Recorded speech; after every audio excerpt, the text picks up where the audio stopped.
guest this week, star of YouTube and the real world alike, I'm sure.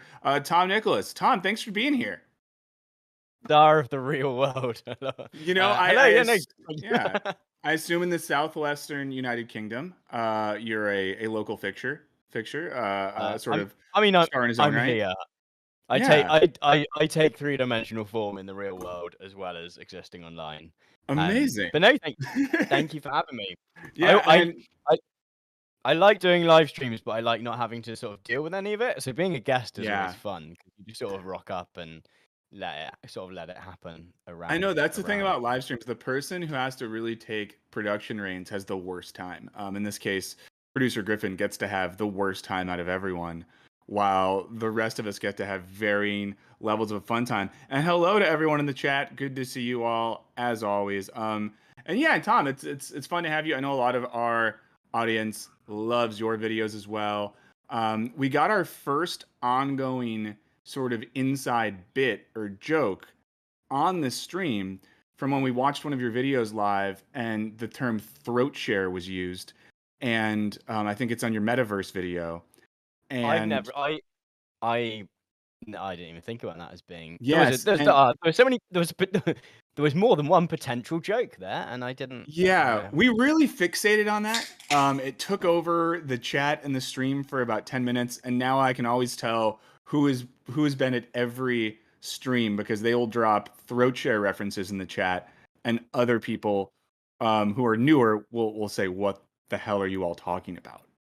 So See this thank you for this giving is us like that. this this feels like the same thing as when so ages ago I made a video about Elon Musk, and at the beginning I Mhm. sort of appeared as like a sort of spaceman on the moon. Yeah. And I started up by being like, "Hi, I'm Captain Tom Nicholas," like the second day, like maybe about 2 or 3 people just commented being like, "You really should have gone for, like, Major Tom, like, that's the obvious someone called Tom in Yeah. space joke." And I was like, "Oh my god, I spent a month making this video," and that was right there in front of me, and throat I share feels know. like I Yeah. don't know, although that might have been a, slightly over the line from the jokes I tend to make on Yeah, I think it was on my good that videos. you left it subtle and you left it there for, the rest of us with more disturbed minds to really run with that. So you sort of lobbed it up for us. So we really thank you for that. And just to say hi to some folks in the chat. What's up, Monica and Death by Mania? Vox Podcast is here. Oh, I think I saw Dude Abides in there. Glitch 42. Thank you for being here. Dude Abide says I have a sore throat share, so I'm drinking some orange spice tea. You hate to have a sore throat share. That's the worst. So just as we get going, everyone, Griffin has dropped Tom's channel in the chat. So for any reason you're not subscribing to it, you probably are, but just do that now so you don't have to worry about it. And at the end of the stream, think, oh shit, I forgot to do that. So everyone just do that now. Paul's here and says his wife says he tends to overshare. Um, Oh yeah, people are getting in the throat share in the chat. But make sure you subscribe to Tom's channel right now. As always, check out our Patreon if you haven't already. And then later, after we annoy Tom so much he leaves to go enjoy his evening, we will be watching some stuff today. The new trailer for Jordan Peele's Nope just came out, so of course I'm going to make us watch that later. So if you like spooky things, everyone, hang out for that. But now I'm going to bug Tom for a while. I plan to just be annoying You to you, if do. that's okay. That Um, sounds but yeah, so not we just or more like mildly irritating or like really what sort of ooh, subtly irritating. I'll try to really embody a British passive irritation to where to the untrained eye it Oh, seems thank like I'm you. just being nice. Thank you. Like making me feel at home. Thank you. I appreciate Yeah, that.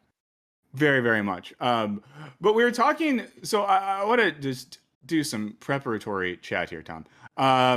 How long have you been making videos on YouTube? Oh, I so since 2017, I was reorganizing the archive on my like server thing early last week I think, and so 2017 was the earliest I had videos from. Um, so yeah, And like then, five yeah. years now. I feel like there's probably been a um sort of 5-year anniversary of starting doing it that I've completely missed there But I think I've just always assumed I've been doing it for 3 years because that sort of Uh-huh. seemed like a sort of, a number that was longer than one, but not quite 10. But no, so 5 years.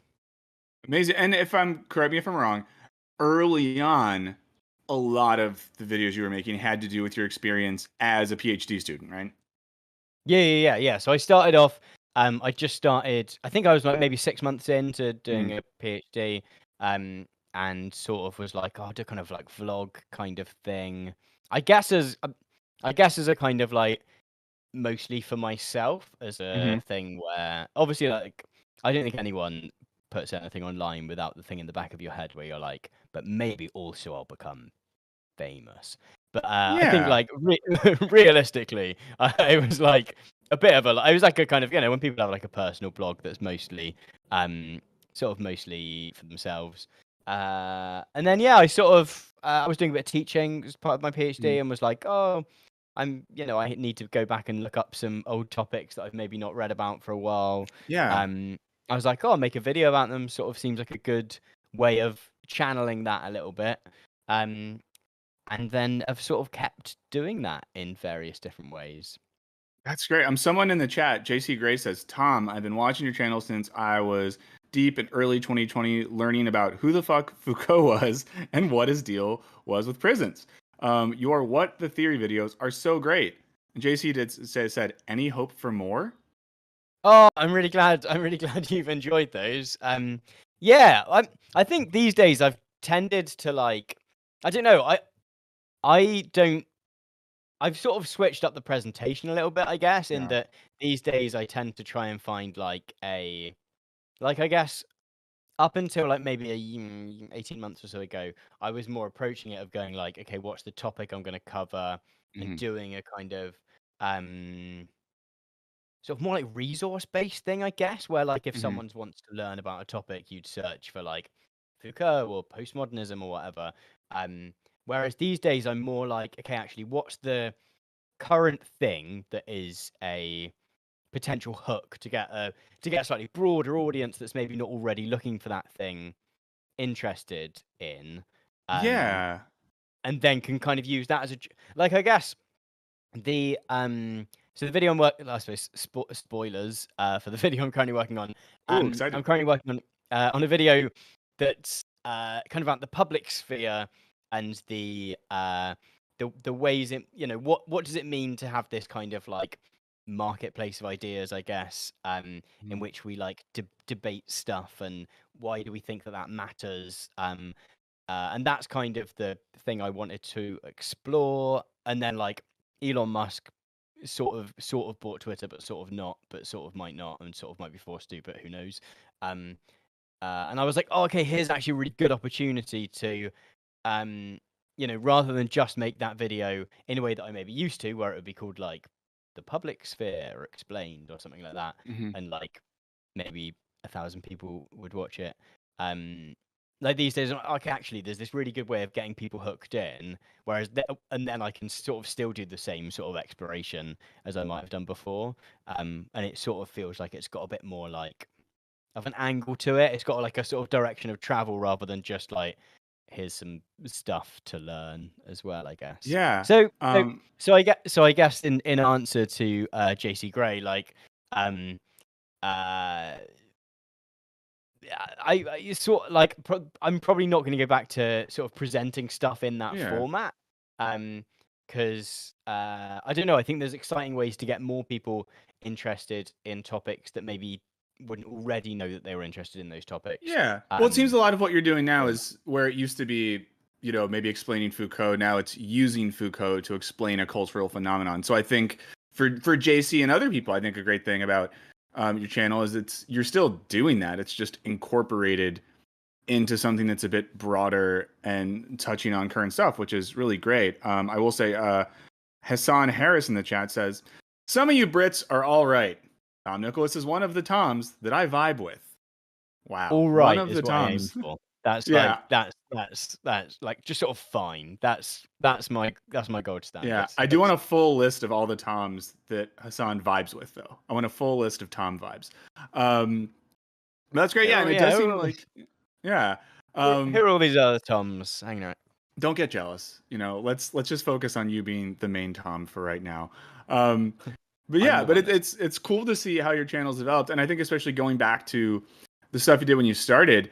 Um, I wish I would have had access to some of those videos when I was a PhD student, but that was it was a bit before you started posting videos, so I didn't have access to those sorts of things. But it is great because like the academic world is such a weird subculture, and there's so Mm, many things about being in that world that make no sense. And I think especially being like a PhD student or an early career academic, it can often feel so much like, what the hell is going on? What am I supposed to be doing? How does any of this work? I know that since I've left academia, I've had a lot of like fun, but sometimes like sad conversations with people who hit me up to talk about stuff who are in that state of, what am I supposed to do? How does any of this work? Why are the papers so weird? Am I ever going to get a job? Et cetera, et cetera. mm. So it's great that you did that, and those are still there for people. And Well, and there's go not a go ahead. huge amount of like guidance in that world either. Like, No. and that like, I think like some people like very much come from a background where like they know someone who recently did like, and so like they sort of have all these like pointers of like and sort of frames of reference, I guess, for other people having done stuff. Um, whereas like if you don't sort of exist within that world like naturally, um, the fact that like by its very nature, postgrad is sort of like self-guided in some ways. Mm. Um, but like sometimes, like I remember just having times where I was like, I've got an upgrade exam coming up, and I was like, I'm gonna ask someone what that is, like, and eventually someone would explain, and it'd be fine. But you'd just be a bit like, oh, everyone like there'd just be things that people would talk about naturally, and you'd be like, just like Google it quickly, be like, well, what is that thing? Yeah. But it's that world too where like everyone acts like they know what's going on, but at least half the people don't know at any given time, but everyone just has to be the like, uh-huh, uh-huh. We talked about this before we went live, but for everyone who is watching right now, what was it that you studied then when you were getting your PhD? So yeah, so my PhD was I think drama was like is like the thing that's on the certificate wherever that is. Mhm. I don't think I've lost it. But so yeah, so my PhD looked at sort of the the ways in which we talk about geography through a lens of class and about class through a lens of geography.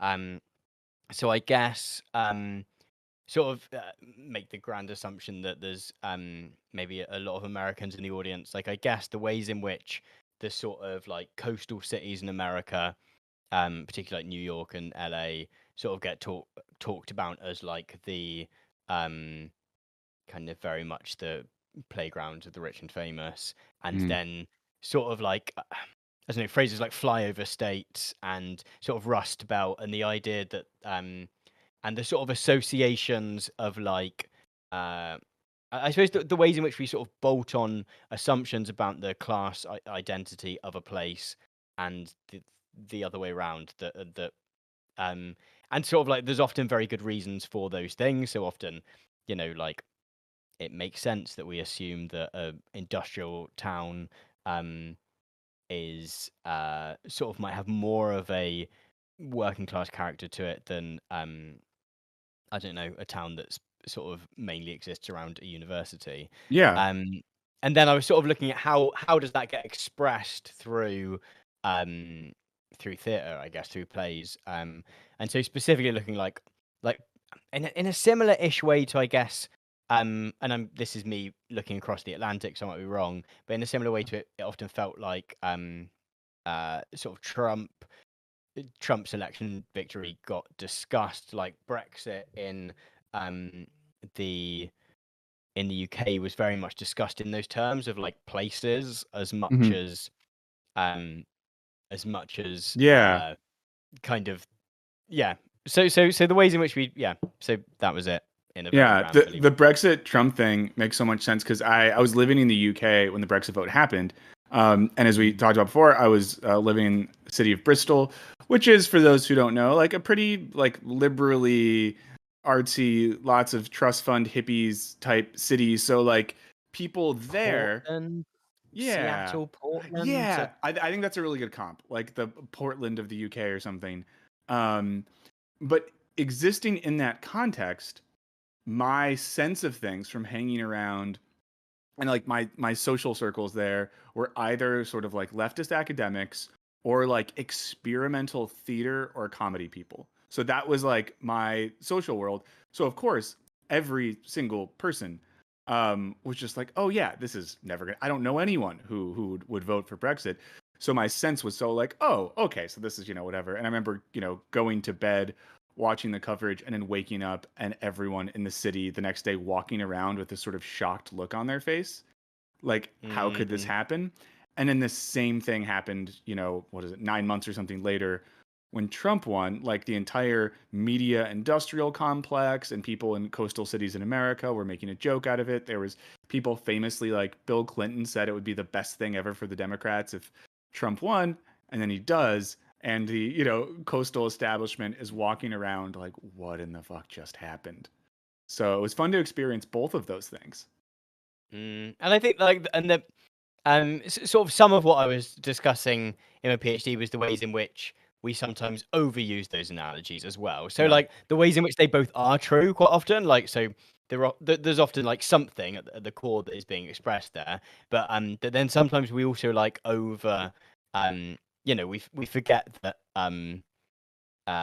we forget that there's a lot of very poor people in London or New York Yeah. or um and I think often it's a very different experience of inequality, I think, whereas in cities that have like super rich populations as well, it's quite present, I guess. Mhm. Like whereas if you're in a town that just doesn't have super rich people around, it's a very much kind of different experience of class distinction and Yeah. inequality. There's a comment I want to read you, and then I have a clumsy question for you about this. But Ashley B in the chat said, Tom Nicholas is my favorite, all caps, which is why I read it like that. And we know that Ashley's on your home turf because favorite is spelled with a U.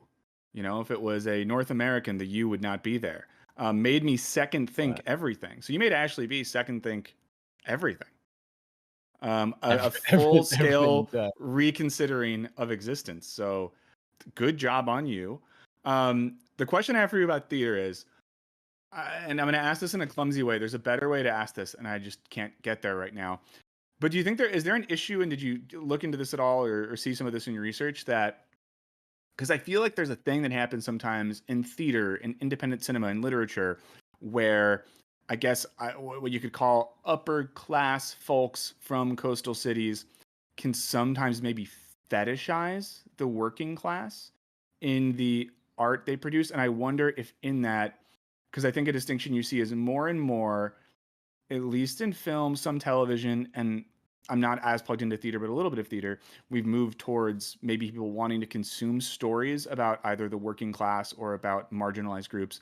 But then the question is often, are those stories being told by members of those classes or groups, or are they still, the working class via the lens of the fetishized gaze of the, uh, what university student or whatever. So I'm wondering if that makes Mm. sense. If there's anything to be said Yeah, about that. yeah. No, and that was often something I was sort of looking at. And even if something is like written or created direct like whatever by someone from a certain place, like there's often an idea of where and who your audience is. So, and I suppose this is one way in which looking at it through the lens of theatre made it particularly interesting was that like wherever you're making theatre in the UK, you're sort of aware that the best thing that can happen to a show is that it probably goes to London somehow. So you're sort of making it intelligible to Hmm. a London theatre audience. And I mean,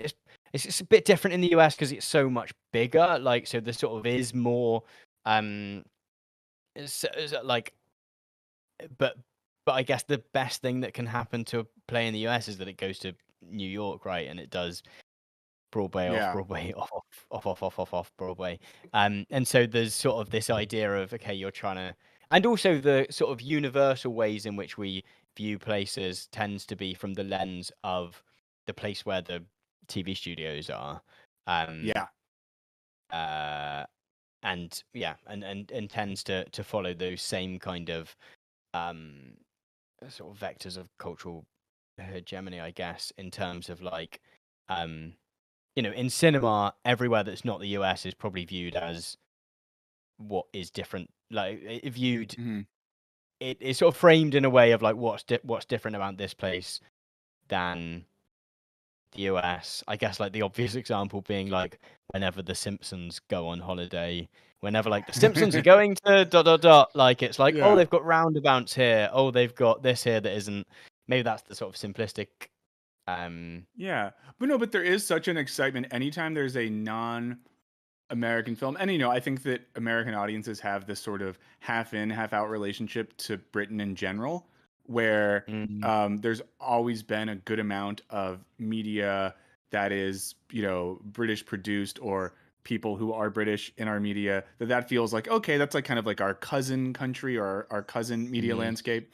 But when there's films like, Parasite being a huge film a few years ago internationally, people just seeing like a contemporary representation of Soul, or last year, not that it was big as Parasite, but even people just watching like The Worst Person in the World and being like, wow, Norway exists. That's a place. It's different there. And people getting so excited about that, I think, is an effect of that hegemony of representations of America. And even such that I think sometimes, at least in an American context, people get really excited if there's a movie that's clearly shot in like Chicago or Seattle Mm, or mm. Pittsburgh or whatever it might be, because most things are filmed in, these days, I guess, Atlanta, Los Angeles, sometimes New York. Obviously, every superhero movie is made in a giant warehouse in Atlanta. Um, and there's something that's becoming very boring about that. So I think smaller And now films or they now European films that are now shot in they've real got the like places are great. they've got the like Mandalorian screen things Hmm. now, haven't they? So they can just film all in the same room. Um, Yeah, and it's very sucky that that's where things are going. But then I think it creates the converse, where when something is made in a real place in a real city with real people, it just seems shockingly exciting. Mm. And like, and So the so the this gonna get a bit nerdy, but like the other really do it. interesting layer to that is the ways in which like sort of city subsidies play a massive role in that as well. And I suppose a bit like where places play. So like in the UK, a lot of stuff. I think this has changed now, but the Mm. BBC's drama department used to be based in Cardiff, and I think Uh-huh. some, I think yeah, in Cardiff. So like all of the like early reboot of Doctor Who and like Torchwood and all that stuff was like all in like so much stuff is just based, or even if it's not based there, it's sort of based around Yeah. there because that's just where you're making it. So like you might as well go for that as the setting.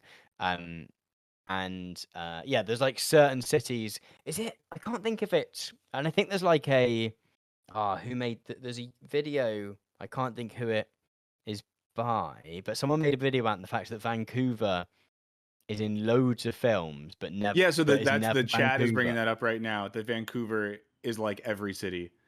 Um, Yeah. and Okay. Yeah. so Yeah. many Yeah. things are made there. Yeah. And someone brought up Toronto as well. But yeah, I think Vancouver for a while, and I think it was largely for economic reasons, Yeah. There's was really and good that's tax. why, Tax. yeah, and that really screwed up television production on the, not post COVID, but as COVID like winded down or got a little mellower, because Canada had tougher restrictions to get in and out.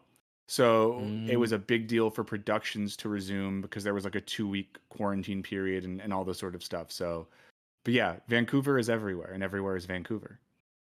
mm, There um. was a question in the chat that I wanted to raise to you.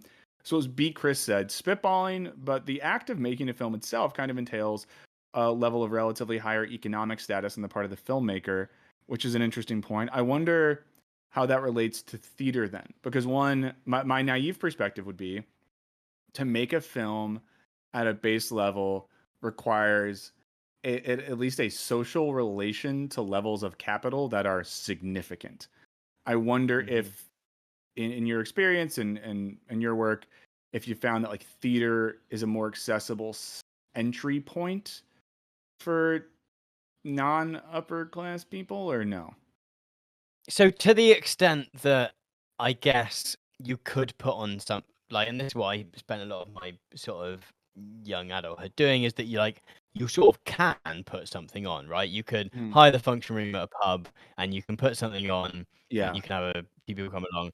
But in many ways I'd say there's probably just as many people that want to do it, but there's sort of less stages, I guess. So there's sort of a difference Mhm. between, so like in theory, yes, you could put on like an extremely low budget, like I don't know, one of those like the only thing I can think of now is when she does the sort of weird experimental thing in Rent, Mhm. or like uh Titus doing Cats in uh Oh, what's it called? Unbreakable Kimmy yeah, Schmidt, yeah, and yeah. he does like the one man Cats. Although even that, like I bet whatever that like 40 seat off Broadway venue is probably incredibly expensive to hire to do a 2 week run, and is probably really competitive to get booked into. Um, I mean, in the UK, it's also like it's so like old world in many ways that Mhm. like um that sort of like sort of nepotism is kind of a rare, like is often a factor at least. Yeah. I am So still in many ways, I think nostalgic. it's very Yeah. similar. Yeah. I mean, one thing that is nice about the UK, and maybe I'll just fetishize where I'm not anymore. But when I did live in the UK, a thing I loved was the fact that so many, at least in Bristol, pubs had like theater spaces or theater rooms attached to them. There's one, I'll just shout it out. There's a place, I think they're still calling it the Room Upstairs. It's above a pub in Bristol. What pub was that? It's like the White Bear, but I feel like so many pubs are like the blank colored animal. Oh, Um, that's changed. So, this is a nice positive story. So that okay, yeah. became the Wardrobe Theatre at some point, and Yes. Yeah, yeah. is now like they've got their own space and they've built out this lovely. And it very much works because it's Bristol and it's kind of got a very big it's got a Yeah. big artsy community that'll go and see stuff. But they've got like a really cool like proper little Oh, I the don't know, wardrobe. Yeah, that maybe place is 100 cool. seats. So, yes, that theater is awesome. And I think the theater where they used to be, then some younger folks took that over and started another thing there. Oh. But both were very cool. But the smaller one, when I lived there, it was so easy for me and a group, and we did a kind of like, I don't know, alternative comedy type show thing that was a little, I guess alternative is a way to say that it's not always funny. Sometimes it's just weird. Um, but it was relatively, I don't want to say easy, but like to get a show, to promote it, to find a space, to fill the room wasn't incredibly hard. And I think moving to Mm, Los Angeles, in my mind, it was like, oh, if in a mid-sized UK city you can do something like that, well, surely that'll be easy in a bigger city. mm, But here, it would be impossible to do something like that because there's not a lot of stages. The stages there are harder to get on. There's so much going on that people are very kind of jaded and don't want to do stuff. So I think there's times, at mm. least when it comes to live theater and stuff like that, I think I sometimes fetishize mid-sized cities for being better places for those things. I mean, I guess in somewhere like LA, it's much more like professionalized. Like Hmm. me and my partner did like a sort of trip down. We like flew to Seattle Hmm. and then got like the train down and gradually Oh, sort of cool. stopped at different places. Went to LA, which is really cool. Like I would recommend to anyone that I can't think what it's called.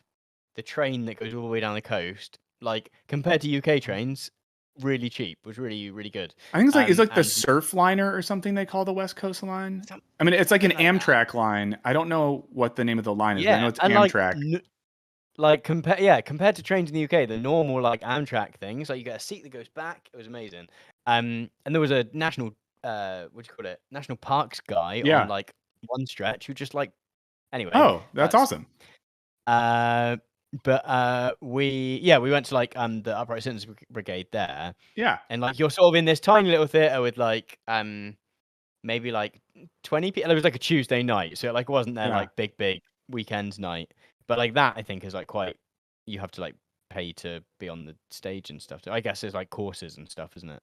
Yeah, I was involved-ish there for a while, right as it collapsed, and now like it closed and a Maybe finance not. capital back group bought the brand, and it's a very weird situation Ah. now. But yeah, stuff like that is still kind of rebuilding over here. There is an important update in the chat I need to share with you. Avichal did say, I peed a little when I saw Tom Nicholas is here. So you caused someone to presumably pee Well, their pants.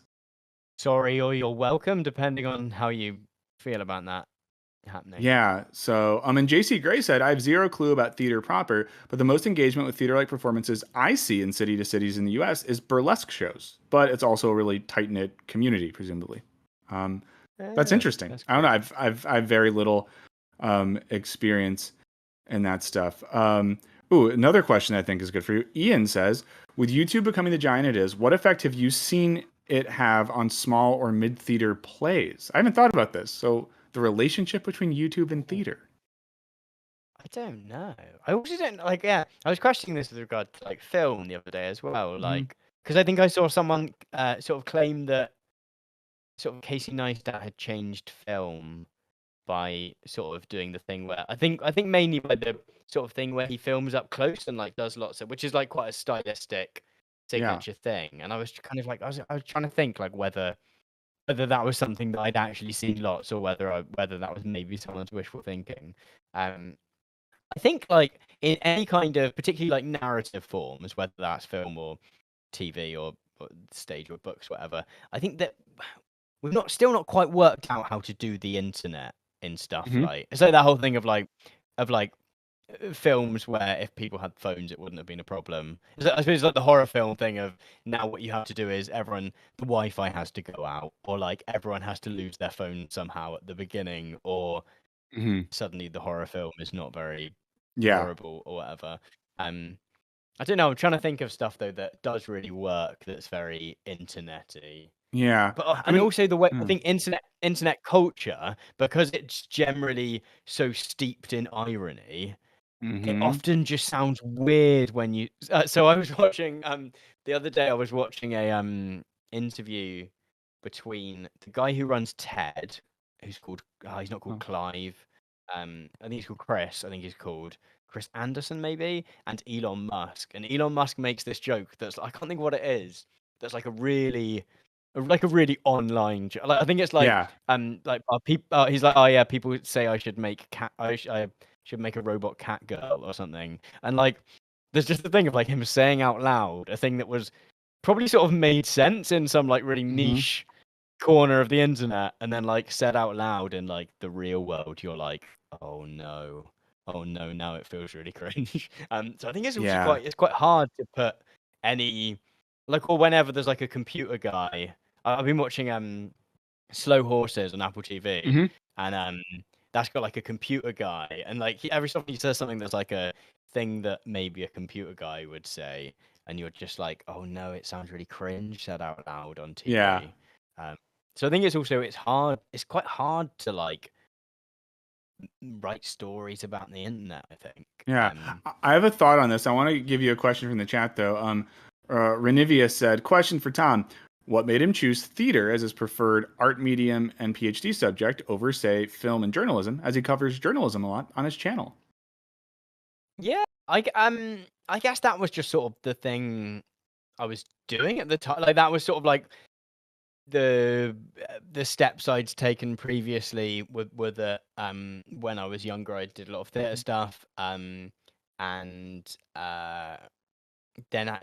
when I first went to uni I did like music tech um Oh, at cool. like a sort of local little sort of college slash university thing um and then sort of went back to doing a lot of theatre stuff because I don't know I just think I I did.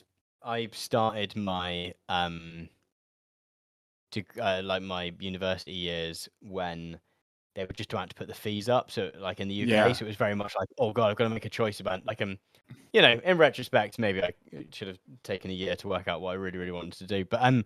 Uh, but yeah, so theatre was sort of the thing I was doing. So that was the thing I ended up. I was like, oh, I'm going to try and go back to university. I sort of had a sense that I wanted to think about things. Yeah. And I that's like just it. sort of You're the getting probably path your it's thinky taken. face ready. But I think within my PhD, I was very much interested in like how do the institutions and kind of in industry factors and where the money comes from and stuff, how does that shape I guess using a sort of materialist lens for Mm. those of you sort of in the audience that's not Woody Geek to like um how does that affect the like end product? And then I think sort of on on my channel that's often been something, you know, if I talk about films on my channel, that's often definitely the thing that's there. But I'm always, yeah, I'm quite often interested in what are the like, you know, in particularly like when I'm talking about maybe journalism stuff, it's often like what's, you know, the phrase cancel culture or think Mm. tanks or whatever, or it's kind of looking at how does the sort of material realities behind the scene, how is that shaping the Yeah. ways in which we're presented the world in front of us. Well, so were you interested in theory before you started using it to analyze theater, or did that sort of come the other way around, where you started this project of wanting to look at, you know, class and geography in relationship to theater, and then sort of got into theory as a way to think through those things? Maybe a little bit. Like I think I'd read, you know, I don't know, I'd maybe read the odd book on Mhm. politics or something, but probably not like theory. Um, Yeah. but when I went sort of I'd had a few years like working an office job, and then when I sort of went back to uni to post grad, like I did the thing that I think a lot, like I don't know whether I counted as like a mature student, but I did the thing that a lot of people that haven't just gone all the way straight through do, Yeah. is that I sort of took it quite like I think it's really interesting if if you like teach at university level, like sort of mature students are always the ones that are most like worried about it all because they've maybe not Hmm. been in education for a bunch of years or like or and it's just like a weird place to be if you're 30 it is inherently feels a bit strange to be in a place where a lot of the people around you are like 18, 19. Yeah. But that often pushes I often find that with mature students really pushes them to like they do all the reading and stuff. Like they in a way that everyone that's just come from school is like, ah, whatever. Like they're sort of a bit used to that sort of school vibe of like do it sort Mature of students are the trying best. The first like they're time I amazing. ever taught, I think I was like 25 or 26 the first time I at least ran like a seminar group, and Mm, already was anxiety inducing because I was only a few years older than some of like the traditional students. But I remember one student in particular I had who was, I think, like 30 when I was 26, so just an old grizzled man. But I just he was so good and focused, and I felt like it kept me on my game. And then it was someone as mm, well, and occasionally I would have students that were much older, like, you know, 50s, 60s, 70s, and there would be that thing of this person has so much more life experience than me.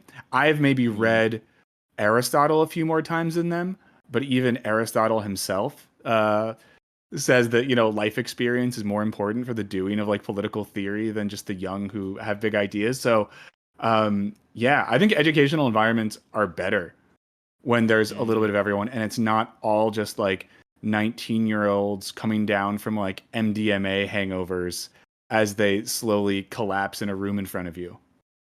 Like I've had quite a few friends that have done something in the UK called the Open University, which is Yeah. essentially like distance learning. So you know most of it is that you watch stuff um uh or and you know you do your reading and you maybe have like a Zoom chat with a advisor every so often. Mm. Um, but I've known a few friends do that, and they're always like, "Oh, I don't know how it's going. Like, I'm gonna put it together. Like, I'll put this essay together.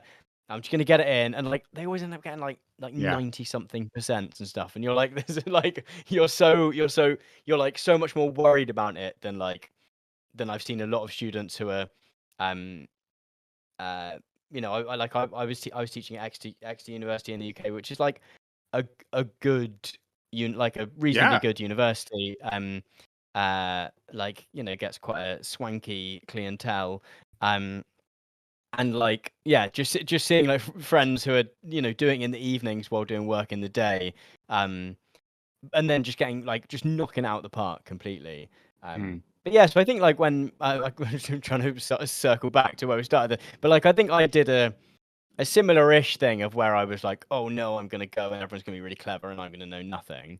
Um, and so I went away and I think I read like Terry Eagleton's mm-hmm, literary theory an introduction, which probably wouldn't be on my I don't know, probably wouldn't be my first recommendation to folks, but I think is a really good book. mm-hmm. And like a few different things like that. Um, so yeah, probably more that I found that interest in um, thinking about the world in those ways through doing the PhD as much as already having that, I guess. Oh yeah, and this is I'm gonna ask move it in a way that I think this is gonna hopefully touch on some of the questions being asked in the chat by Jory and JC and others. So now let's jump to YouTube. I mean, obviously we're on YouTube, but what is your experience then, Ben, in like YouTube as a place of thinking, a place of idea exploration, a place of trying to create some type of intellectual community or whatever? What is, and I guess let's maybe even start with the positive stuff, because then I want us to maybe be a little bratty about YouTube before we let you go. But yeah, what's your experience been like as being someone who explores big ideas on YouTube? Relatively good. Like I'm always aware that like my my experience of being on YouTube is being like a straight white guy who like which instantly makes it like a million times easier. Yeah. Like a lot of the just like bullshit that sort of a lot of like marginalized colleagues get like just makes the whole experience very Yeah. different, I think. Like I know I've and like it's similar with like Twitter. I'm like I sort of have a fine time if I get if people respond negatively to something I tweet, I'm like, oh yeah, no, I can totally see. Yeah. It turns out I'm an idiot. Like, so, like generally, or there's at least like there is a reason. No one's just like, I hate you because of who you are.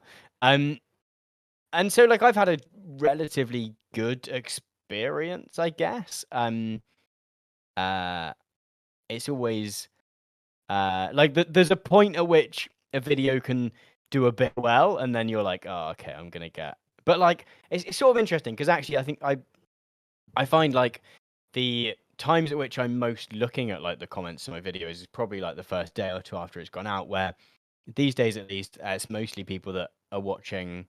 They've like chosen to watch my stuff Mhm. that are commenting. So it's generally like broadly Yeah. good. Broadly nice at least. Well, But yeah, and anything that's like not so nice comes a bit later. But generally, like you can tell who's responding to something in like a sincere way, I guess. Even when mhm. someone's like, I sort of think maybe you're talking out your ass a bit here. You can sort of go, okay, this person is making like a genuine, like thoughtful response to something I've made.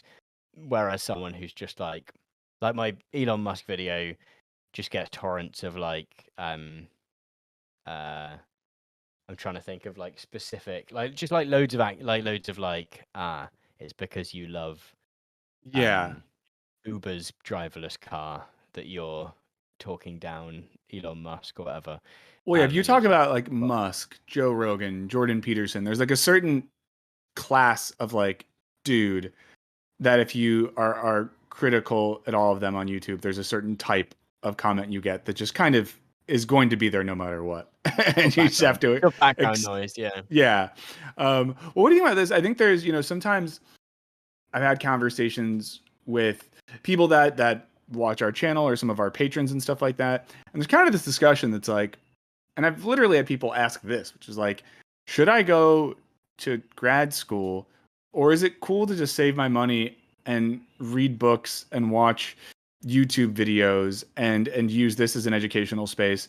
And I'm always of two minds, because I really think there's days where I watch content on YouTube where I'm like, this is fucking incredible. I wish when I was 17 years old I could go online and watch people breaking down things in the world that I care about with a non-pretentious kind of Mm. academic lens. And there's other days where I think that there's something about like maybe the careful reading of books that can't be replicated maybe digitally or whatever. So I wonder what you think about that. Like YouTube as a space for people to learn stuff without having to worry about the various literal and metaphorical prices of entry to universities.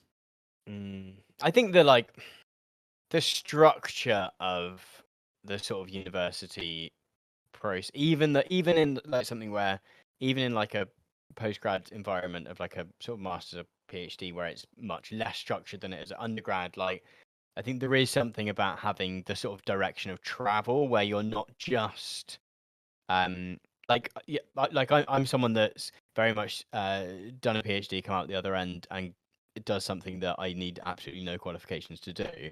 Um, Mhm. Same. and so in theory, I could be like, no, I didn't need to do that, but like actually, like I don't think I would be doing this without because I mean, a because things stack, but also just because like I wouldn't have gone through that process of all the learning that I did that I then actually use. So although I don't need the bit of paper, the rest of the experience was really useful, and I don't think I'd have done that in another setting. Um, but yeah, so I think it's like a real mixed thing because I think if you're just wandering through and picking up stuff and uh, like I don't know, maybe there's a lot more potential there in many ways as well because you're not um sort of reading in the certain ways that maybe you're encouraged to if you're in a particular field within a particular set of people that view that field in a certain way. I think one thing that I've when I'm sort of approaching a new field these days, if I'm like writing a video about something and I maybe haven't I rarely write about things that I know nothing about previously, but Mhm. if I'm like I guess like say the video I'm working at the moment where I'm talking about like the idea of like the public sphere, I'd never approached that in the very deliberate way that you might in like a second year university module or something. Um and the thing that I found really useful was actually to find the like intro to book where Yeah. it goes like here are the main points of contention in this sort of subfield. Here are the main bits of literature. Here's sort of the history of how it's changed, where it's a bit like methodical and it's not someone really impassionedly writing. But it then means that you can go, okay, I'm going to read that bit and I'm going to read that bit, and you've got some context for it. Um, like I'm a big fan these days of like finding some structure so that you've got some context Mhm. about what you're reading, I guess. Yeah, Um, this Vox podcast just said in the chat, and Vox is an academic and regular here. We love him very much. Says I think YouTube is great as a learning tool. I assign YouTube videos to students all the time, but YouTube lacks structure and peer mm, vetting, so it's tricky. You have to know how to learn there, and I do think that's crucial. And I think sometimes like the stuff that I will recommend to folks are sort of like the intro type books and things like that to provide that structure. And I think the peer vetting thing is important too. And the peer vetting thing is weird, right? Because in one sense, what I don't want to say is that people should only listen to those folks who have formal academic backgrounds, right? Because you talked before about, for example, both of us, our subject and class positions are tied up in being straight white guys who are able to do PhDs for various reasons. And the reason we have PhDs, at least I don't, hopefully it doesn't offend you, is in many ways, I'm sure, tied up with that subject position that we occupy. So I would never want to say that that's necessary. And of course, folks like channels like Philosophy Tube and ContraPoints. You have other folks who have that kind of formal academic credential, which I think is important. But I don't think that can be the only litmus test because I think there's plenty of people out there who are absolutely brilliant who don't have that. So I think the vetting thing on YouTube can sometimes be a lot of work because you have to mm, figure out how do I evaluate who is speaking, what their level of authority is on this. And I even think sometimes when I think about vetting on YouTube, it's even more like an attitude of curiosity versus an attitude of someone who is kind of perpetuating or reinforcing an ideology in like a forceful way. And I know that's something mm, like I look for. Like if I'm watching a new channel, it's someone I don't know yet. Are they asking questions that it's clear that they don't have the definite answer to yet? Are they operating with some openness to different ideas? But But it's hard. Yeah, Penny said only trust channels who post bibliographies.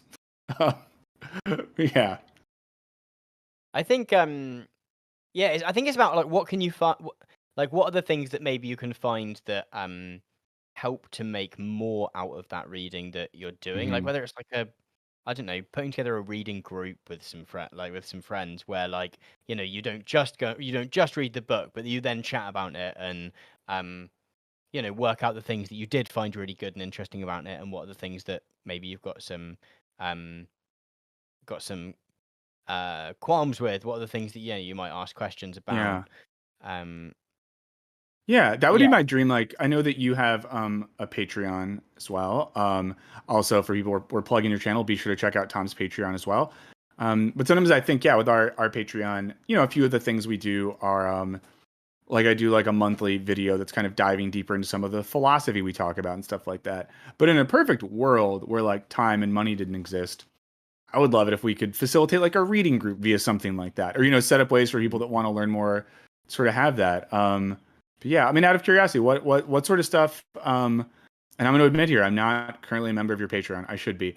But what sort of stuff do you do over on Patreon? To both because I'm curious and because I want people to sign up for it. So you uh know, give a subtle pitch, but don't sound too you know businessy about it. But yeah, so so I think the best, well, so I think the sort of two best things are the least bad thing, I don't know, are like I do like decent like sort of formatted scripts. I think I oh, probably it's put a great. lot more effort into them than ever comes like, and these days I don't know, like I try and like work out when am I really going to put a quote in the video, and when, like, you know, these days I tend to think a bit more about pacing than I may be used to, where I'll go like, Uh-huh. okay, I don't want to have a section that's not just then, as this person says, blah, blah, blah, as this Yeah. person says, blah, blah.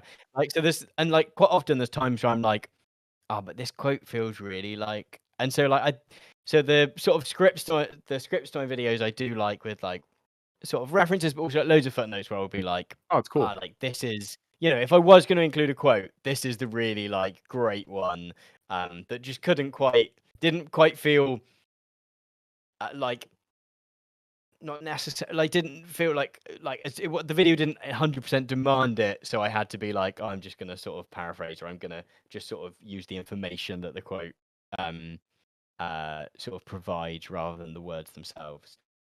And then I also do a thing where well, I've sort of hesitated to call it like a director's commentary, because I'm not Uh-huh. sure what the right sort of now Yeah. was. I don't know if that's the But correct term, that's but cool. like So you're giving kind of commentary where I on the videos, little background stuff.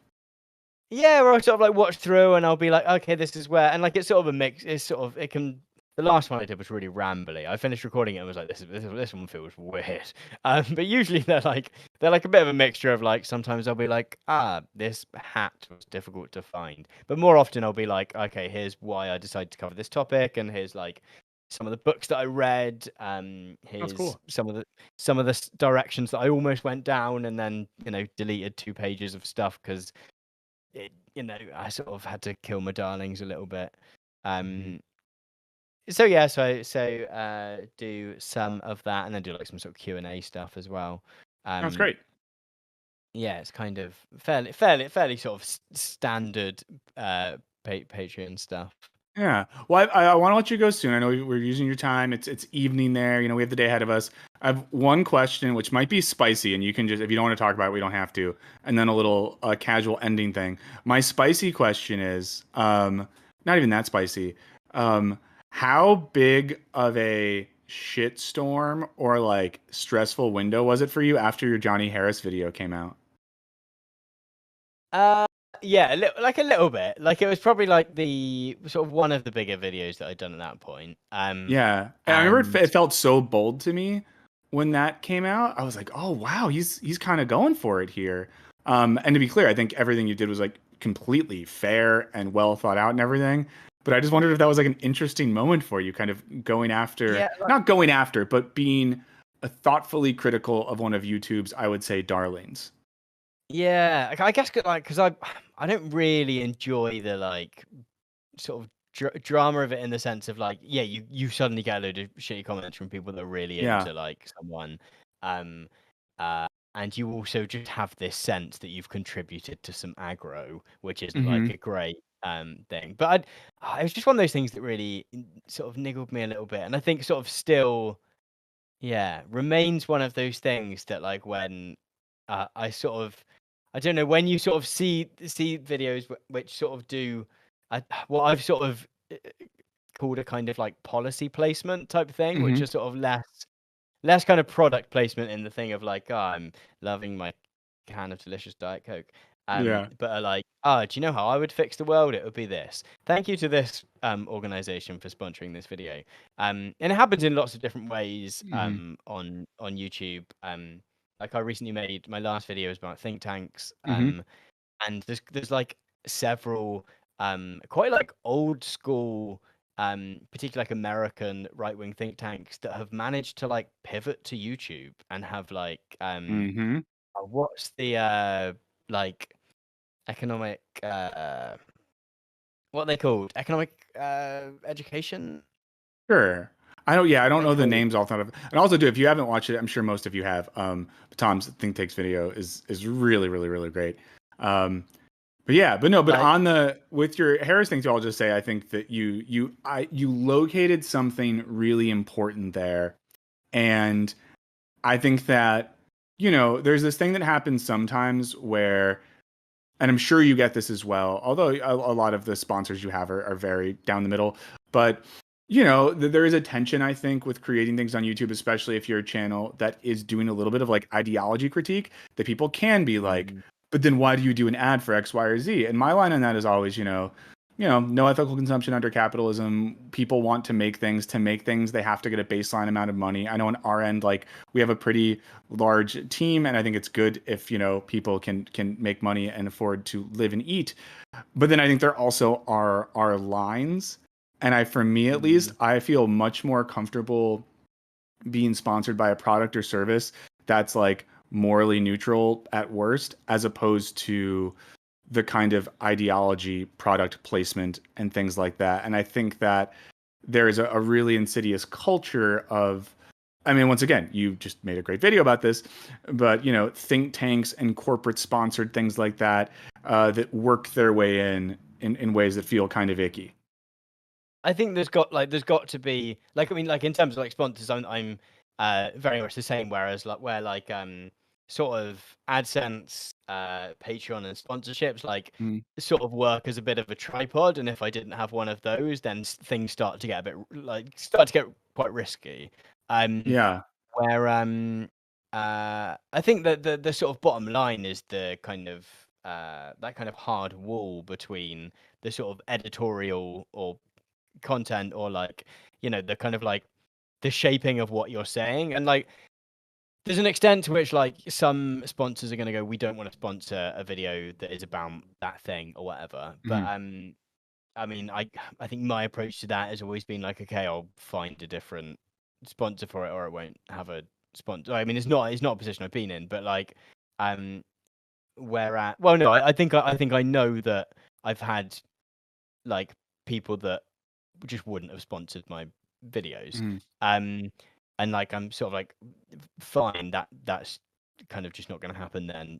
Because I'm going to sort of make the videos I want to make. Whereas it becomes something slightly different where you're like, and where like even those where it's like I think Bill Gates did a big thing of like people making books inspired no videos inspired by his book where it's like oh this now feels like there is a kind of that wall between the like newspapers have separate departments of people who sell the Yeah, adverts and the people that write the articles, and I'm sure advertisers get shitty all the time and ring up and ring up their contact in the advertising department, but in theory there is a hard wall there. uh, yeah. And this is something I sort of often say to people that ask questions about our channel. Is like, we have sponsors, but we never have the relationship where a sponsor's ever been able to say, "Can you change this about the video? Can you not have that idea. And I think there's times where for us, if there is a weird contradiction, then we just don't use that sponsor. I think there's, I think it's kind of the best you can do. And in the meantime, I think that I'm just envious in a way where I'm not jealous, but just envious of some of the channels and podcasts that have developed such huge like Patreon followings that they can just do whatever they want, and like that's awesome. But I think the way you describe that tripod of needing all those things is I think more relatable for most, whether it be YouTube channels or podcast or whatever. Yeah. And I do wonder where that kind of sort of policy placement thing is kind of going, and I hope it Yeah, it's worrisome. might be disappearing, but I've Yeah, definitely seen some sort of I Rand think you killed Corporation. it. No, you did Uh, it. You killed it with that video. I will say too, I did love when that video came out. Finally seeing Johnny Harris leave a long comment on it, I was like, wow, because I did love the idea of him just, and you don't have to say anything. This is just me commenting. This is not Tom saying anything, but I loved the idea of him just being real pressed about that video, walking around his very nice home, just worried, typing, deleting, retyping. I loved it so much. And once again, this is me making a comment where I'm being a little salty. Tom is not doing that. He's just in his book room.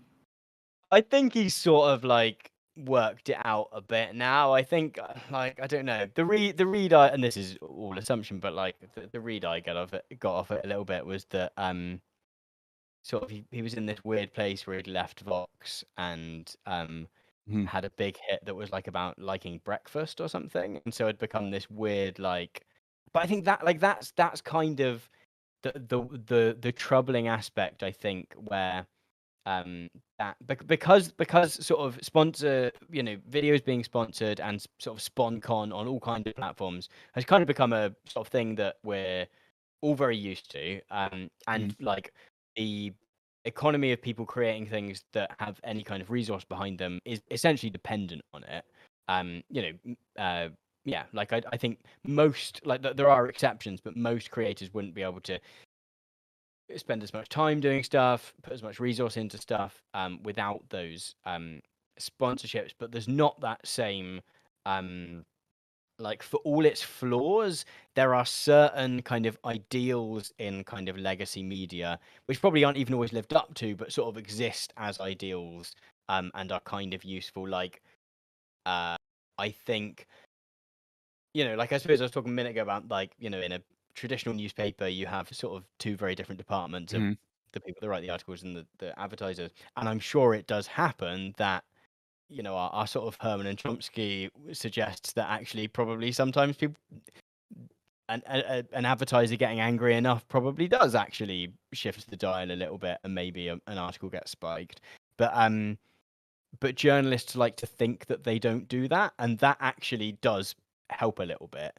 And that kind of doesn't exist um, in the YouTube space so much. When someone is thinking of themselves as an influencer, even Yeah. though, or a content creator, even though the thing that they are doing is kind of fits the same mold as journalism, they maybe don't apply the same um, uh, kind of lens to it, Yeah, in I terms of their understand. own practice. Vox Podcast said in the chat, there's a big difference between a philosophy video being sponsored by Baldness Remedies or Cereal than it is by sponsored by, say, the Catholic Church, Vegan Society, or ideological sponsor.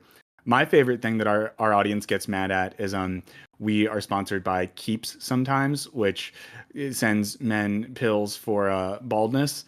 And as a bald man myself, sometimes the comments will say things like, "It's really messed up. They make Michael read these."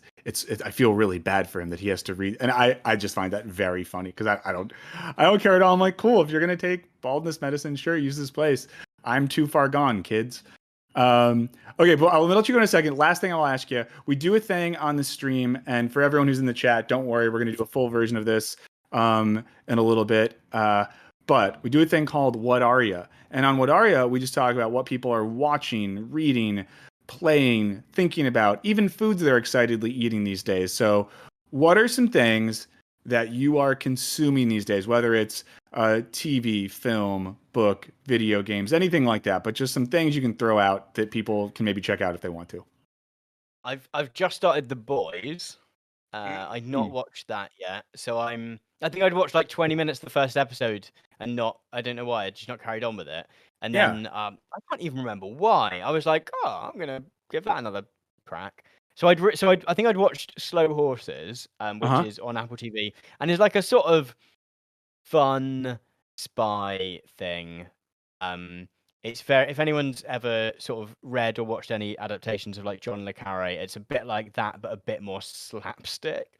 Okay. Um, I haven't watched it but yet, so it's it's good to good know. fun. Got Gary Oldman in it. It's sort of very silly at sometimes, but is also a kind of interesting like MI5 spy thing. Cool. It's sort of like based around they're like very much the sort of failures of MI5. And so so and then yeah, I think I was like, oh, TV's good. I don't know what like I was like I should watch more TV.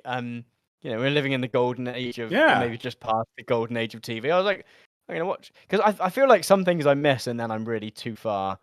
Like I never started watching Better Call Saul, and now it's like if I want to watch Better Call, that's a heavy plate of TV. That's like a I commitment. started and bailed, and now my thought is, and this, I don't mean this, it's kind of dark, but I'm not going to catch up on Better Call Saul unless I get pretty ill and I have nothing to do for 2 weeks and I'm lying in bed. I think then I'll be like, okay, let's start it up. But yeah, Like there's so much that comes out. I work from home and can usually like watch half an episode of TV with my lunch. And Yeah. that would still like I could, if I watched half an hour of that every day, I would still be going for quite some time. But no, so I started watching The Boys, and I'm currently really I'm really enjoying it actually. I think it's I think this very popular TV program is good. That's my hot take of the evening. Wow. Um Let's make a uh, clip out of this thumbnail. You won't believe what Tom Nicholas uh, has to say. and I did also see Everything Everywhere All at Once recently, which I really enjoyed. I think Pretty I saw good. that last It's week maybe. pretty good. It's so much fun. So like the Yeah. the the thing I kept comparing it to was Tenet, the Christopher Nolan film, Uh-huh. which I thought was like boring. Like I just sort of boring as a film.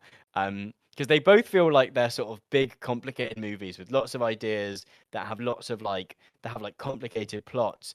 But one is trying to be really serious and make you think that it's clever because you don't understand it all. Whereas what it's really doing is just not really doing very good exposition, or having a particularly coherent world. Whereas the other one just has so much fun, and like there's some stuff which you probably could not quite you could blink and miss the whole bit about them being in the future in the like van driving around, but Yeah. the emotional core of it is there that you sort of wouldn't matter because it's really got like characters who care about each other and have real problems in their lives that they're trying to Yeah. like really I think it's a small great human movie to moments. see again for that reason. Because the first time I saw it, Mm. I think I was so just in awe of everything they were doing and the spectacle. And the second time I saw it, all that was so impressive, but I was able to focus on the emotional beats of the story a lot more. And I Mm. cried even more the second time. But yeah, it's a great It one. isn't. It is interesting, like I don't know, like what I do is in no way compared to like what they're doing when they're making the film. But like as someone who like occasionally has to point the camera at things and press the record Yeah. button, it does sort of affect the It's way that hard to music's believe in that there. Mint Mobile can There's be a bit good at where just $15 a month. So I think it's like the main character that's like there facing down the camera, and it just does all her lives, and they like flash through like Yeah. loads and loads and loads, like, and it must be like 1,000 of them or something. And I was watching them, and I was just like, oh, that must have taken ages. That Seriously. must have And when you read about the editing of it, their budget and their editing team was so small compared to, really. a lot of multiverse films. So look that up at some point. Mm. And some Renevius asked, we're talking about everything everywhere all at once. Well, Tom, you've hung out for a very long time, and I really appreciate it. And I'll tell you Yeah, this, there's a quite right. lot more that I really want to ask you. So you don't have to say yes, but I'm going to invite you back on this at some point because there's a lot of Oh other yeah, yeah, yeah. stuff I'd love to talk to you about. Maybe you can come on, well, when the next video comes out, and we can let you just pitch that for a while as well.